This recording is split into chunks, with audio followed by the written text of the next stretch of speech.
All right, so I'll go ahead and get started. So my name is Kayla Fouraker. I'm a speech pathologist at the Brooks Aphasia Center.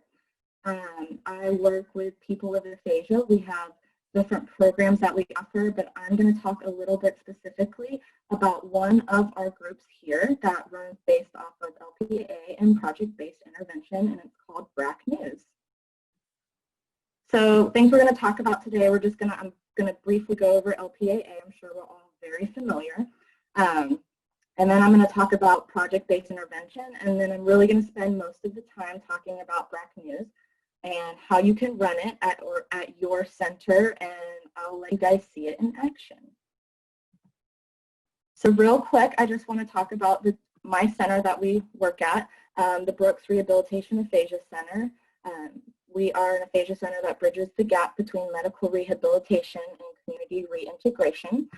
So we are part of a hospital system that offers an inpatient, outpatient, home health, and then we also have some community programs that help some of our different patients and our members within the system.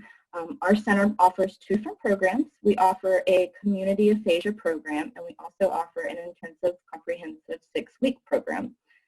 We offer family support, communication training, support groups.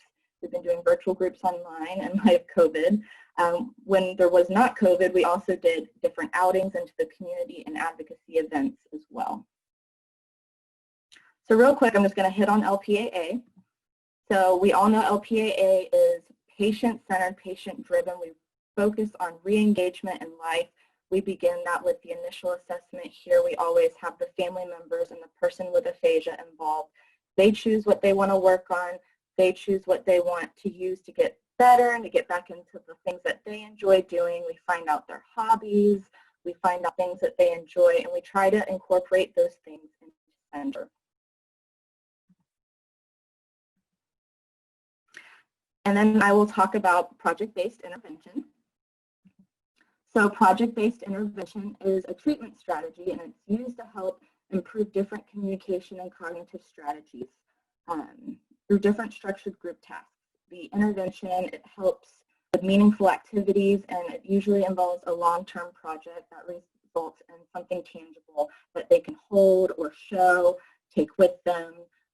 It involves a lot of teamwork, so our members work collaboratively together.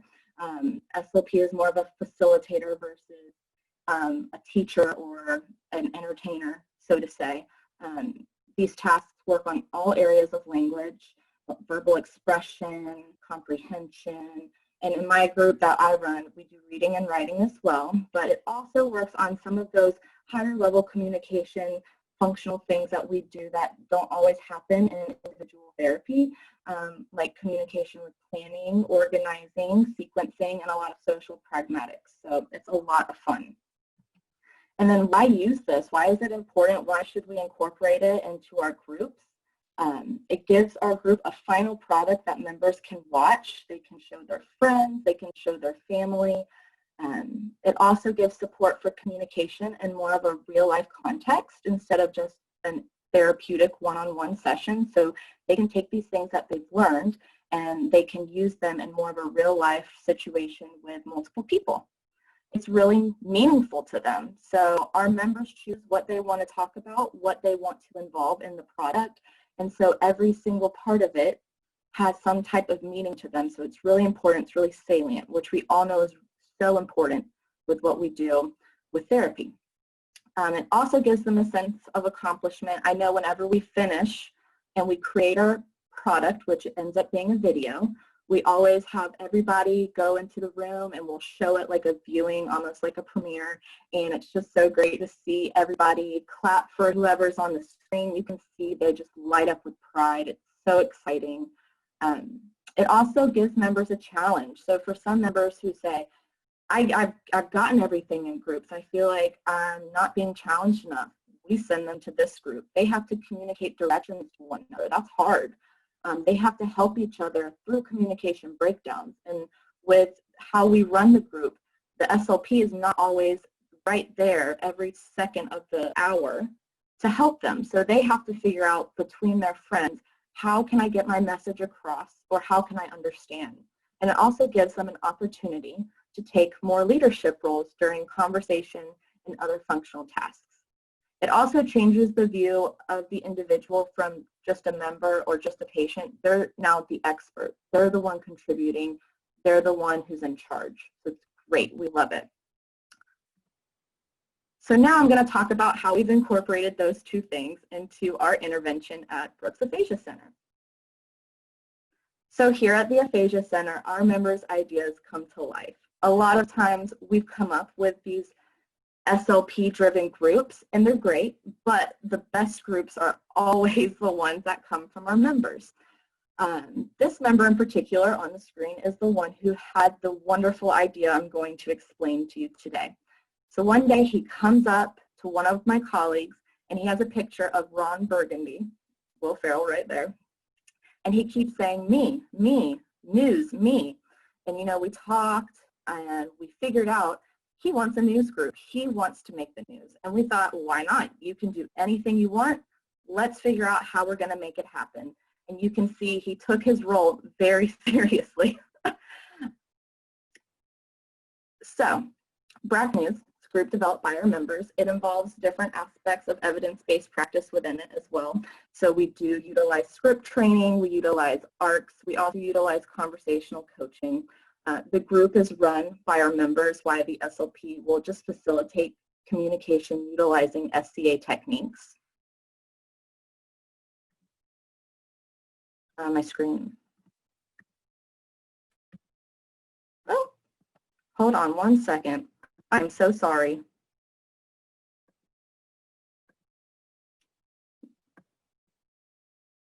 I do not know what's happening.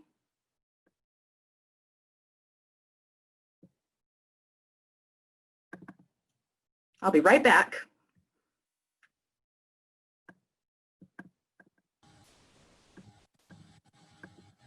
What? Oh no. Okay, here we go. I am so sorry. Don't even worry about it. You're good. Okay, I'm back. My screen froze. Let's see. There we go. Back. Resume. Okay, so it involves different aspects of evidence-based practice. It's run by our members. Typically, they team up with 2 to 3 people to complete their work. It typically runs for a 1-hour session once per week. So one group for each track. We do have a Monday, Wednesday track. We also have a Tuesday, Friday track. So we try to offer the group 1 hour on Wednesdays and 1 hour on Fridays. That way everyone can be involved. So the first step is the preparation. We have to get everybody ready. So we'll get together, and members will typically choose their own topic for discussion. So whatever, again, they want. So it can be sports, it can be fashion, news, etc. They can also do interviews, and they'll collaborate using their iPads, their cell phones, computers, things like that. They'll write a preliminary script and turn into an SLP. It can be anything from a few words describing what they want to talk about all the way up to paragraph level writing. Whatever level they're at, however we can help, whatever they want to write, we make it happen. This step usually typically takes about 2 weeks, so 2 1-hour sessions. So they'll prepare. The next step is once they've prepared the script, they'll spend a session practicing around a round table. They'll read out loud with each other, and multiple reads may be needed. At this point, the SLP and the members will coordinate what supports they will need. So whether it be a gesture, whether it be visual cues from clinician, whether it be phonemic cues, whatever works for them to help them get out the words they need. And then we also do use aphasia-friendly cue cards that are created with their final scripts. So you can see an example below. We had someone speak on the New York Jets. So he wanted to talk about how his team was doing. So you can see we have the pictures, we have some bolded text, and that's what he needed to get out what he wanted to say. Once you've prepared, you can start the filming. So after practice, the filming begins. Here at the Aphasia Center, we typically will use an iPad and iMovie to film and edit our videos. And typically, the speaker will sit in front of the camera and film their take. Anyone from non-fluent all the way up to fluent, anomic aphasia. They can be a speaker. We've had it happen where we've had someone who says only a couple words, someone who can say, keep talking and talking and talking. For non-fluent people, we typically will break their scripts up into short segments that they can complete during a take. And then later we will edit it all together for more fluidity. So if you're at your aphasia center and you're thinking, I can see someone doing this, but how can I make it happen? There's always a way to figure it out. After every speaker is filmed separately, the SLP I usually will edit it, and then with the help of the person with aphasia, we'll edit it together, and we will create one large video. So if you're thinking, this is great, but I know some people will not want to be in front of the camera. That's not what they want to do. A little bit camera shy. Guess what? There's roles for them as well. Members who are not comfortable can contribute in so many different ways to this group, and that's what makes it so wonderful. So we usually have a camera person, so someone who's going to be filming the takes, because most of them can operate the iPads really well. We'll have the director who holds the cue cards and directs action and cut. We'll have a coach. As you can see above, we actually have a speaker and a coach together. So they will help the speaker to read and speak clearly. In this one of our members was having trouble with some larger words, and so her coach was helping her to read and sound them out together. The film editor can assist the SLP with editing the BRAC News video together, and then if you have someone who just wants to sit in and be part of the fun, they can be the moral support, they can clap, they can give them compliments, things like that. They can tell them good job, so there's a role for everyone. So the timeline overall, so you can make it as long or as short as you want, but typically about 6 weeks. First couple weeks, you'll choose your topics, research, and write. Week 3, you'll practice. Week 4 and 5, filming and editing. And week 6, you have your final product. So here's some BRAC News in action, the best part. So you can see we've got our director, we've got our camera person, we've got our speaker, and they're all working together to create the video. And then here's another one of them in action. We've got 2 co-anchors, and then we've got our audience, and then we've got our cue person, and I think our camera guy is in the back. And the best part, I wanted to show a couple of clips from our BRAC News so you can see part of the final product. The video is simply about 10 minutes, and obviously I don't have that much time. So I took I took 2 one-minute clips that I'd like to show you. The first one is one of our members, and he's the one who actually came up with the idea. And here's his latest story.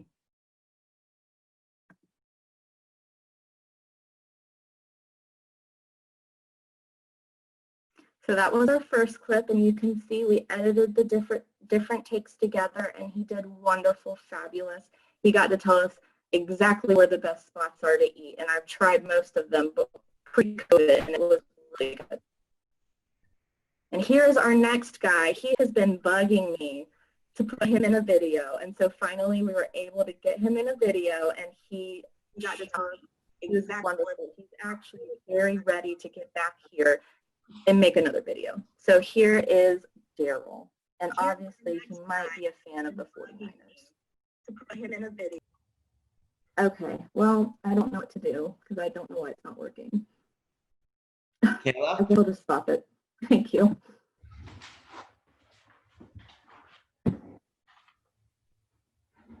And so these are some of my references, and I hope that if you have any questions at all or would like to know more about how to start your own news show, please contact me, Kayla Fouraker at brooksrehab.org for any further questions. I'll be happy to help you and to help you maybe get things set up.